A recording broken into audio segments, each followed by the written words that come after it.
Hello friends, welcome to Kavitha சமையலறை. இன்றைக்கி நம்ம பார்க்க போகிற ஸ்பெஷல் ரெசிபி சுவையான உப்மா.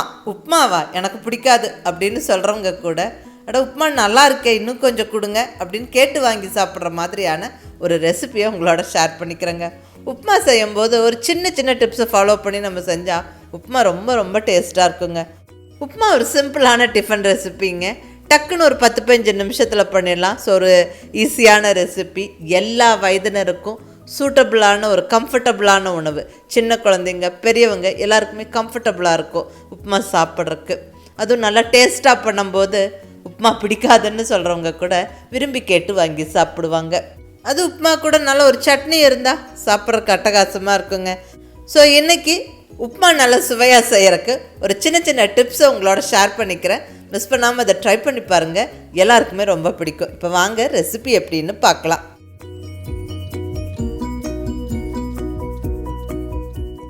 இப்போ ஃபஸ்ட்டு ஸ்டெப்பாக உப்மா செய்கிறதுக்கு ரவை எடுத்துருக்கிறேன். வெள்ளை ரவை 1 டம்ளர். இது கிட்டத்தட்ட ஒரு 200 கிராம் இருக்குங்க. இப்போ ரவை அளந்தாச்சுங்க. இப்போ அதே டம்ளர் அளவில் நம்ம தண்ணி அளந்துக்கணும். 1 கப்பு ரவைக்கு 3 கப்பு தண்ணி. ரவா உப்மா மெத்துன்னு சாஃப்டாக வேணும்னா 1 கப்பு ரவைக்கு 3 கப்பு தண்ணி. உதிரியாக வேணும்னா 1/2 கப்பு கம்மி பண்ணி 2.5 கப்பு சேர்த்துக்கங்க. நான் இங்கே 3 கப்பு தண்ணி சேர்த்துக்கிறேன். எனக்கு ரவா உப்மா சாஃப்டாக மெத்துன்னு இருக்கணும். ஃபஸ்ட்டு ஸ்டெப்பாக நம்ம அளந்து எடுத்துக்கிட்ட தண்ணியை கொதிக்கிறதுக்கு வச்சுட்டு சைமல்டேனியஸாக நம்ம உப்மா தாளிக்க ஸ்டார்ட் பண்ணுவோம். இங்கே ஸ்டவ்வில் கடாய் வச்சு கடாய் சூடானதுக்கப்புறம் 2 டேபிள் ஸ்பூன் அளவுக்கு ஆயில் சேர்த்துக்கிறேங்க. இந்த ஆயில் கொஞ்சம் சூடாகட்டும். ஆயில் நல்லா சூடாகிடுச்சு. இப்போ கடுகு உளுந்தம்பருப்பு சேர்த்துடலாம். 1 டீஸ்பூன் கடுகு உளுந்தம்பருப்பு. கடுகு நல்லா பொரிஞ்சதுக்கப்புறமா 1 டீஸ்பூன் கடலைப்பருப்பு. அடுத்ததாக 2 கொத்து ஃப்ரெஷ்ஷான கருவேப்பிலை. கூடவே 1 இன்ச்சு இஞ்சியை நல்ல பொடியாக நறுக்கி சேர்த்துக்கங்க. இந்த இஞ்சி மிஸ் பண்ணாமல் சேர்த்துக்கங்க, வாசனையும் டேஸ்ட்டும் நல்லாயிருக்கும். அடுத்ததாக ஒரு 4 பச்சை மிளகாவை சின்ன சின்ன பீசஸாக கட் பண்ணி சேர்த்தாச்சு. அடுத்ததாக உடச்ச முந்திரி பருப்பு ஒரு 10 to 15 சேர்த்துக்கிறேங்க. இதனால் ஒரு இன்ட்ரெஸ்டிங்கான டேஸ்ட்டு கொடுக்கும். அந்த நட்ஸு வாயில் கடிப்படும் போது ரொம்ப நல்லாயிருக்குங்க. நம்ம முந்திரி பருப்பு சேர்க்கலாம், அல்லது வறுத்த வேர்க்கடலை சேர்க்கலாம், இல்லை ரெண்டுமே கலந்து சேர்க்கலாம், அது நம்ம விருப்பம். பட் மிஸ் பண்ணாமல் நட்ஸு சேர்த்துக்கங்க. உப்மா சாப்பிட்றதுக்கு இன்ட்ரெஸ்டிங்காக டேஸ்ட்டாக இருக்கும். பாருங்கள், முந்திரி பருப்பு நல்லா வறுபட்டு செவந்துருச்சு. இப்போ நம்ம வெங்காயம் ஆட் பண்ணிடலாங்க. நல்ல பொடியாக நறுக்குன்னு ஒரு பெரிய வெங்காயம் சேர்த்துக்கிறேன். இந்த வெங்காயம் நல்லா கலர் மாறுற வரைக்கும் நல்லா வதக்கி விட்டுறலாங்க. நம்ம பெரிய வெங்காயத்துக்கு பதிலாக நல்ல சின்ன வெங்காயமும் கட் பண்ணி போடலாம். அது உப்புமாக்கு இன்னுமே டேஸ்ட்டு கொடுக்கும். ஸோ விருப்பப்படுறவங்க சேர்த்துக்கங்க. நான் இன்றைக்கி பெரிய வெங்காயம் தான் சேர்த்துருக்குறேன். பாருங்கள், நல்லா வதங்கிருச்சு, நல்ல கலர் மாறிடுச்சு. இப்போ இந்த ஸ்டேஜில் நம்ம ரவை சேர்த்துடலாங்க. நான் இங்கே வறுக்காத ரவை தாங்க எடுத்துருக்கிறேன். ஸோ இப்போ இந்த தாளிப்போடு சேர்த்து ரவையை வறுத்துக்க போகிறேன். நல்ல ஒரு 1-2 நிமிஷம் நல்லா ரவையை வறுத்து விட்டுறலாம். இதே நீங்கள் வறுத்த ரவை எடுத்திருந்தீங்கன்னா ஜஸ்ட் ஒரு ஃபியூ செகண்ட்ஸ் வறுத்துக்கங்க.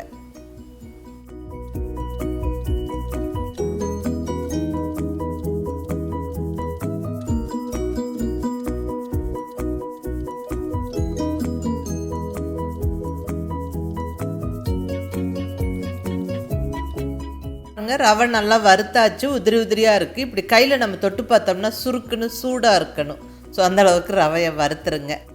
நம்ம கொதிக்கிறதுக்கு வச்சுருந்த தண்ணியும் கொதிக்க ஸ்டார்ட் ஆகுதுங்க. பபிள்ஸ் வந்தாச்சு. இங்கே ரவையும் நல்லா தாளிப்போடு சேர்த்து வறுத்தாச்சு.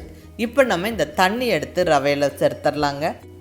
கொதிக்கிற தண்ணி சேர்க்குறோம். ஸ்டவ்வை சிம்மில் வச்சுட்டு சேர்த்துக்கோங்க, அப்போ தான் தெறிக்காது. அப்புறம் அதே மாதிரி கண்டிப்பாக நம்ம சுடு தண்ணி தான் சேர்க்கணுங்க, பச்சை தண்ணி சேர்க்கக்கூடாது. அப்போ தான் நம்மளுக்கு ரவை பர்ஃபெக்டாக வெந்து வரும், உப்புமா நல்லாயிருக்கும். ஸோ கொதிக்கிற தண்ணி சேர்த்து நல்லா கலந்து விட்டுறலாங்க. பாருங்கள், இந்த மெத்தடில் செய்யும்போது நம்மளுக்கு உருண்டை விழுகளை கட்டித்தட்டில் நல்லா பர்ஃபெக்டாக ரவையும் தண்ணியும் கலந்துருச்சு. இப்போ இந்த ஸ்டேஜில் நம்மளுக்கு தேவையான அளவு உப்பு சேர்த்துடலாங்க. இப்படி கொஞ்சம் தண்ணி இருக்கும்போதே நம்ம உப்பு சேர்த்துடணும், அப்போ தான் நல்லா ஈவனாக கலந்துக்க முடியும். நல்லா உப்பு சேர்த்து கலந்தாச்சுங்க. இப்போ ஒரு ஸ்பெஷலான இன்க்ரீடியன்ட் கலந்துக்கலாம். காய்ச்சி ஆற வச்ச பால் ஒரு 1/2 டம்ளர் சேர்த்துக்கிறேன். இந்த பால் உப்புமாவில் சேர்க்கும்போது உப்புமாவோட கலரும் டேஸ்ட்டும் அட்டகாசமாக இருக்கும். எல்லாருக்குமே ரொம்ப பிடிக்கும். அது நீங்கள் ட்ரை பண்ணி பாருங்கள். உப்புமாவோட கலர் பிரைட்டாக இருக்குது, டேஸ்ட்டும் ரொம்ப ஸ்பெஷலாக ரொம்ப நல்லாயிருக்குங்க. ஸோ மிஸ் பண்ணாமல் ட்ரை பண்ணி பாருங்கள். இப்போ கொஞ்சம் கொத்தமல்லி இலை ஒரு கைப்பிடி போட்டு விட்டுறலாங்க. நல்லா கலந்து விட்டுருவோம். கலந்து விட்டுட்டு நம்ம மூடியை போட்டு மூடி வச்சிடலாம். ஸ்டவ்வை கண்டிப்பாக சிம்மில் வச்சுருங்க. நல்ல ஒரு 2-3 நிமிஷம் வெந்து வரட்டும். கொஞ்சம் உப்புமா கெட்டியாகட்டும். இப்போ ஒரு 3-4 நிமிஷம் கழித்து நான் ஓப்பன் பண்ணி அகைன் ஒரு வாட்டி கலந்து விட்டுக்கிறேன். பாருங்கள், முதல்ல இருந்ததை விட இப்போ உப்புமா கெட்டியாயிடுச்சு. இப்போ ஒரு 2 ஸ்பூன் அளவுக்கு நெய் சேர்த்துக்கிறேங்க. இது நல்ல ஒரு ஃப்ளேவரை கொடுக்கும். ரொம்ப நல்லாயிருக்கும் உப்புமா சாப்பிட்றதுக்கு. நெய் அல்லது தேங்காய் ரெண்டில் எது வேணாலும் சேர்க்கலாங்க. ரெண்டுமே ரொம்ப நல்லாயிருக்கும். நல்ல ஒரு ஸ்பெஷல் ஃப்ளேவரை கொடுக்கும். அவ்வளோதாங்க, நம்மளுக்கு உப்புமா ரெடி. இதை நல்லா இனி மறுபடியும் மூடி வச்சிடலாம். இந்த ஸ்டேஜில் ஸ்டவ்வை ஆஃப் பண்ணிவிடுங்க. ஏன்னா ஆற கொஞ்சம் கெட்டிப்படும். அவ்வளோதாங்க, உப்புமா ஜம்முன்னு ரெடி ஆகிடுச்சு. நீ அடுத்தது ஒரு சிம்பிளான சட்னி ரெசிபி பார்த்துடலாங்க. இது ஹோட்டல் ஸ்டைல் தேங்காய் சட்னி. ஒரு சிம்பிளான ரெசிபி. ஒரு அரை மூடி தேங்காவை சின்ன சின்ன பீசஸாக கட் பண்ணி மிக்ஸி ஜாரில் போட்டாச்சு. இது கூட ஒரு 2 பச்சை மிளகாய், நல்ல காரமான பச்சை மிளகாய் 2 சேர்த்தாச்சு. கூடவே தேவையான அளவு உப்பு. அவ்வளோதாங்க இந்த சட்னிக்கு தேவையான பொருட்கள். இதில் கொஞ்சமாக தண்ணி விட்டு நல்லா இப்படி அரைச்சிடணும். ரொம்ப ஃபைன் பேஸ்ட் ஆக்காதீங்க. கொஞ்சம் பருப்பருன்னு இருக்கிற மாதிரி சட்னி அரைச்சிக்கோங்க. அப்போ சாப்பிட்றதுக்கு ரொம்ப நல்லாயிருக்கும். அவ்வளோதாங்க, அருமையான தேங்காய் சட்னி ரெடி. இதில் தாளிப்பு சேர்த்துட்டு உப்புமா பரிமாறிடலாம். நல்ல மெத்துன்னு சாஃப்டான உப்புமா ரெடி. இது கூடவே சட்னியும் வச்சிடலாம். குயிக் அண்ட் ஈஸியாக செய்யக்கூடிய தேங்காய் சட்னி ரொம்ப நல்லாயிருக்கும். அது கூடவே நல்ல ஒரு பீர்க்கங்காய் சட்னியும் நான் இங்கே பரிமாறுறேன். இந்த ரெசிபி ஆல்ரெடி அப்லோட் பண்ணிட்டேங்க. கீழே டிஸ்கிரிப்ஷனில் லிங்க் கொடுத்துருக்குறேன். வேணுங்கிறவங்க அதை பார்த்துக்கங்க. இந்த சட்னி ரொம்ப நல்லா டேஸ்ட்டாக இருக்கும், ரொம்ப நல்லதும் கூட. ஸோ 2 சட்னியும் பரிமாறியாச்சு. உப்புமாவும் நல்ல மெத்துன்னு சாஃப்டாக சூப்பராக இருக்குது பாருங்கள். இப்படி உப்புமா செஞ்சு பாருங்கள், எல்லாருக்குமே பிடிக்கும். குழந்தைங்க பெரியவங்க எல்லாருமே விரும்பி சாப்பிடுவாங்க. பர்டிகுலர்லி உப்புமா பிடிக்காதுன்னு சொல்கிறவங்க கூட இந்த உப்புமாவை ரசித்து சாப்பிடுவாங்க. ட்ரை பண்ணி பார்த்துட்டு உங்கள் ஃபீட்பேக் சொல்லுங்கள். பிடிச்சிருந்தா லைக் பண்ணி, ஷேர் பண்ணி, கமெண்ட் பண்ணுங்கள். கவிதா சமையலறை சப்ஸ்கிரைப் பண்ணி என்னுடைய மற்ற ரெசிபிஸும் வீடியோஸும் பாருங்கள். தேங்க்யூ.